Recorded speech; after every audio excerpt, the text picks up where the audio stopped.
Hi everybody, this is your daily dose of English. අද අපි කතා කරන්න යන්නේ කෙනෙක් දෙයක් කළාද කියලා කොහොමද අහන්නේ කියලා. මේක simple past tense එකේ question form එක. මේ pattern එකේදී ඔයාලා දැනගන්න ඕනේ නැහැ ඒ ක්‍රියාපදයේ අතීත කාලේ. අතීත කාලේ දැනගන්න ඕනේ නැහැ. ඇයි ඒ කියලා මම කියලා දෙන්න. right. මේ pattern එකේදී අපි දානවා did ඒත් එක්ක සබ්ජෙක්ට් එක ඒත් එක්ක verb එක ඔයගොල්ලෝ done play sing go ඒ වගේ සාමාන්‍ය ක්‍රියාපදයක් තමයි. දැන් මට අහන්න ඕනේ ඔයා ගියාද? කොහොමද අහන්නේ? did you go? did you go? ඔයා ඉස්කෝලේ ගියාද? did you go to school? ඔයා නුවර ගියාද? did you go to Kandy? ඔයාට නුවන්ව හම්බුනාද? did you meet නුවන්? මේකෙදි met වෙන්න ඕනේ නැහැ. අතීත කාලේ කියන්න ඕනේ. did දාපුවාම අතීත කාලේ හැඟවෙනවා. ඔයාට ක්‍රියාපදය බේසික් ෆෝම් එකකින් එහෙම නැත්නම් verb 1 එකකින් කියලා කතා කරන්න පුළුවන්. ඔයා මට ඊයේ කෝල් කරාද? did you call me yesterday? ඔයා කාර් එක රිපෙයාර් කරාද? did you repair your car? ඔයා සටහන ලිව්වද? did you write the note? දැන් අපි මේ අහපු ප්‍රශ්නේ තව චුට්ටක් සංකීර්ණ කරලා අහමුද?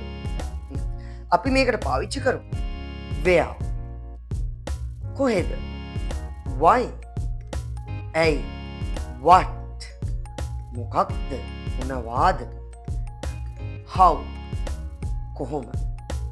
අපි මෙන්න මේ ප්‍රශ්න වචන 4 පාවිච්චි කරලා ප්‍රශ්න ටිකක් හදමු.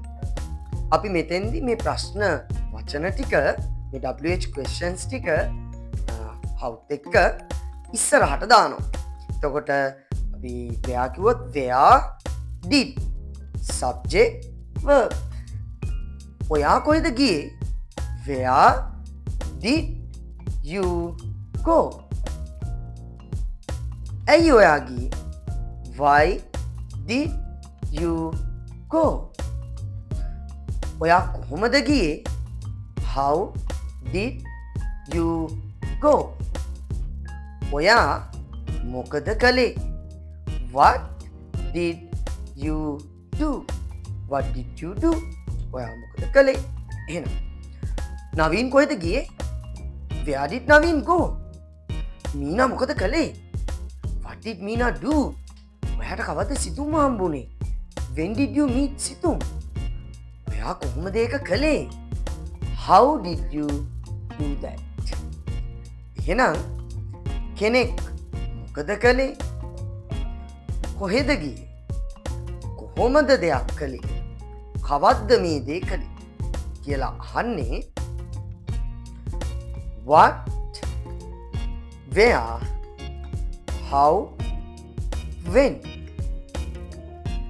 did subject verb 1. simple past tense එකකින් ප්‍රශ්න අහන එක හිතපු තරම් අමාරු නෑ නේද? මේ වගේ ඒසියෙන් ඉංග්‍රීසි ඉගෙන ගන්න. අපිව subscribe කරලා තියාගන්න.